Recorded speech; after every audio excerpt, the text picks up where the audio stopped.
Okay, I guess it says I'm going live. I trust that this is working, and that I'm talking. I'm really facing something. I'm gonna go to QuickTime Player just in case and record this, just the audio, just in case. I'm facing like being thrown out of my apartment. I'm really worried right now, and I want to talk about it. I'm gonna at least start an audio recording here, um, just so I can get something. Okay. Um, I've been laid off from work. Here's the story. Forgive me for rambling, if I ramble, but um, I've been laid off last August, August 8th, from a remote from home job. And before that, I lived with my mom for all my life, and I money has always been a problem for me. Money has been the problem that's inhibited me from living seeking my career dreams and building to a better life. And I had I'd stuck with my mom for whatever reason, lack of resources, and just in supporting her, and we supported each other. And then my the home that one of the home that I lived in the most, it was facing being condemned, and so we were going to be thrown out in the street. And then there's a property owner that owns several properties that let us live there for a bit. And somebody's calling right now. I'm gonna call back. Um um I just I so um hold on a moment. I'm just gonna get this phone call. Um Hello? Okay.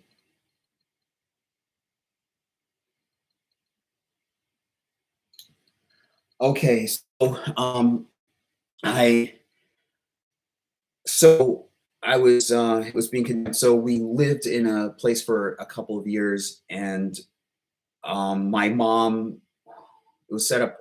My mom wasn't paying rent. It seemed I guess I get into a place of complacency, a state of complacency. I don't know. I was unemployed at the moment, and suddenly I found my mom dead in her bed one morning, the day after I investigated, because the place that we moved into that he let us stay in was facing the auction block. And I had gone, this is October, and I had gone to the the area facility to find out what's going on. And then I came home, and then the next morning I found my mom dead in her bed. And then I celebrated my birthday the next month. That was October, and I celebrated my birthday in November. And then December 1st, I got an eviction notice. Basically, it wasn't a proper eviction; it was just a note taped to the front door, but saying you have to be out by 30 days. And so I went to I panicked, and I tried to find work, and I tried to find a place to live, and I was able to move everything to a storage facility, public storage unit. And then I left behind um, a lot of stuff that my mom had saved, like probably thousands of dollars of stuff for my childhood. Just it's amazing how much. And I've been grieving over that for a few years. And then I was able to find this place that I'm in now. And I still thought about things I had to leave behind, not to mention not to mention, like, the least of which was the sanctity of and safety and security. And so I I it seemed more stable now, and I was paying rent for, this is around 2018, the end of 2018, and I paid rent every month, um, 650, and then it went to 800 a month, and I was paying it a regular basis for several years, and then I was laid off August 8th, and just simply because they I was amidst a slew of different um, employees, temp employees, that I got through a temp agency, and they just got rid of us all. So um, I was panicking, and I um, I've been working, and I guess complacency. I developed. I've been applying for jobs locally, and I just get rejection letters. We found somebody else. We found somebody else, and so forth. And that's tiring. And to get over that, or get help myself through that, I figured a wise thing would be to work on my YouTube channel, and I've gotten that, so I can show my skills, and I can demonstrate that I'm able to do this. And thoughts of suicide are going through right now, and I want to distract myself. And I don't care about not being monetized, because I haven't been able to earn enough to be monetized anyway. My girlfriend started a GoFundMe, and she put in $10, and I haven't been pushing it as much. I guess because complacency. I guess I've been pushing my hard work ethic, and I believe in merit, and I've been pushing for this, to just getting a job, and developing my skills, and showing off my talent. I improved. I vastly revised and revamped my LinkedIn profile, and I've been using Facebook to point the people over to here to my YouTube channel, I'm a good writer. It's really unfair. And for those of you who had seen the movie First Blood, it's not what people think about Rambo. I really identified with the character, especially at the end, where, well, in the course of the whole movie, Rambo is a Vietnam vet, and he's just traveled a long distance, presumably a long distance, to talk to the only surviving member of his group from the war, and or conflict technically. And he found that the only surviving other member had died due to Agent Orange, and he's really sad. That's the only smile he has in the whole movie. And he walks back. He gets stopped by a sheriff who literally tries to drive him out of town. He doesn't. The sheriff says, "We don't want drifters like you in our neighborhood," and so he just wants something to eat. He goes back. He turns around, walks the bridge back into town, and the sheriff arrests him on the spot for vagrancy, and they really beat him up in the police station. I mean, set the hose on him, and give him a sense of PTSD, knife, shaving, and he has it, and he just kicks them all out. He kicks at them, and he runs away. And the rest of the movie, he's hunted like an animal. And at the end of the movie, he's cornered in this one place, one gas station, I think, and his former commander says, don't end it like this, it's over. And he gives this big soliloquy, it's not over, you asked me to serve the war, I didn't ask you, and so forth. Then he talks about his friend having been witnessing his friend being blown up by a bomb when they were in Vietnam, and he says the nightmares continue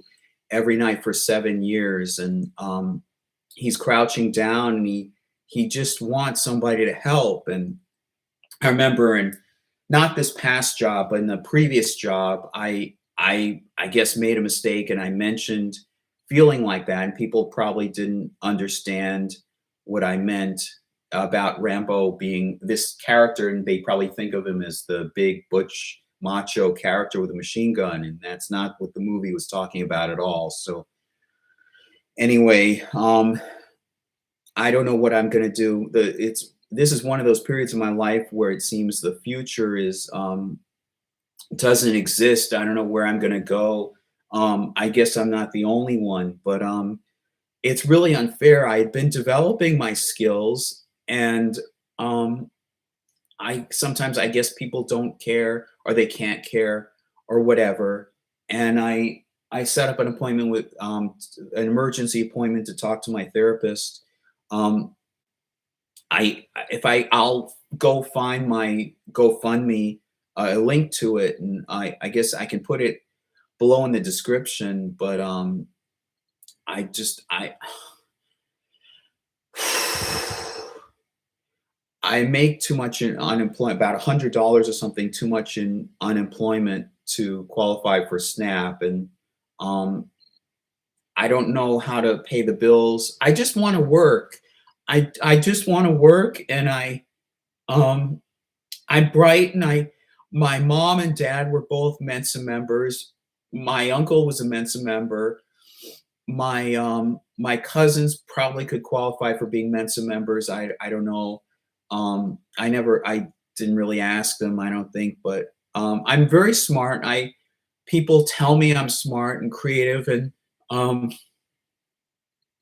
I I haven't been able to find work here. I know I ever since I was a child, I knew what I wanted to do in life. I wanted to write for television, and then but I enjoyed movies. I Star Trek inspired me to go write for television. It wasn't just Star Trek; it was Night Court and the Golden Girl. Well, not necessarily the Golden Girls, but Silver Spoons and a lot of television, even the Wonder Years and You Can't Do That on Television. Just all these wonderful shows I would watch on television, and I was creative even at the time. I would write scripts, and in high school I would send those scripts to production companies, and just enjoyed television. I adored it.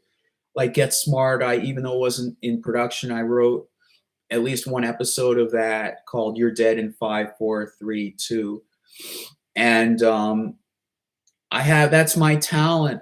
That's the passion, and I have both a passion and talent for it. And my hero has been um, Steven Spielberg, and I guess George Lucas and Jim Henson, and I liked Madonna too. And I had this crush on Madonna for a very specific reason. And when I was in college, I was commuting to college, and I thought of I wanted to talk with her because I felt ostracized and out of place, like, well, ostracized, and I um, had an emotional hurt from an unrequited love, I guess, in high school. And so she seemed like a fellow artist that um, I just wanted to commiserate with and um, talk with. And um, she I don't know if I guess that's just my fantasy. I don't know if the real Madonna would really even care about me. But I guess I created a fantasy version of Madonna, like as some artist, and she was attractive, and I wanted to talk mind to mind, telepathy. But I wanted to share my ideas and insights, and she seems like a smart, clever person, and so I thought of creating a movie, and it would be a screwball comedy. And somebody meets her, bumps into her, and it's something like I thought of Bringing Up Baby, and I thought of it because she was in a movie like that, and she enjoys comedies, and she thought the one that she was in was clever, and at least when they were doing the publicity for it. And I just, in on some sense, I wanted recognition or acknowledgement from her that I I am skilled and talented. Skill means that you have an ability. I guess talent means that you really can do it well. I guess that's my demarcation point, I guess. But I don't know where to go right now. My future, I don't even know if I'd be alive. Um I my future is just blank, and I've had moments like that in the past decade. um it's only been a decade ago to no no a little bit over a decade ago. And I barely a decade over barely 11 years ago. And I don't want to seem like I'm just pity partying this. And I wanted to do it right away to get my true emotion out, true reaction out, because earlier this morning, the property manager came in and said she's been really patient, and I really need to supply some money for the rent. And I I don't want to go to it into it any further. I mean, reveal more details, but I my girlfriend is really at wit's end, and I don't want to mention too much about that. But I've helped her, and we're both stuck, and um, I'm filtering out. I don't want to mention too much detail about that. I want to just want to be careful, and I just want to right now. I just want to snuggle up into bed and just go to sleep. And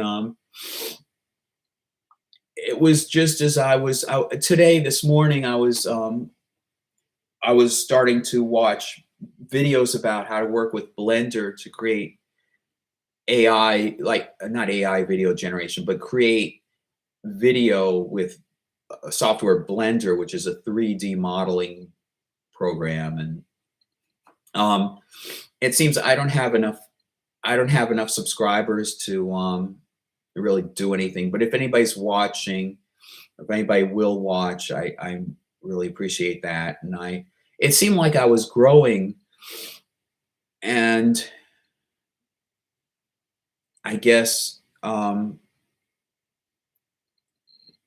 right now I'm gonna set up an appoint. I could set up a remote appointment with to talk with my therapist. And somebody mentioned GoFundMe, and I'll see if I can get that link in there. And I guess I have to wait until somebody actually gives me eviction papers before I can do anything. I um Somebody else from another agency mentioned that I could set up a go in person to DSS and talk with them, explain what's going on. And everybody's stuck.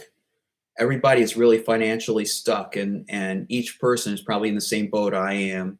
I mean, mentally, emotionally. Um, I don't know. Maybe I'll make another stream after this. I just got my thoughts out. Thanks. Bye.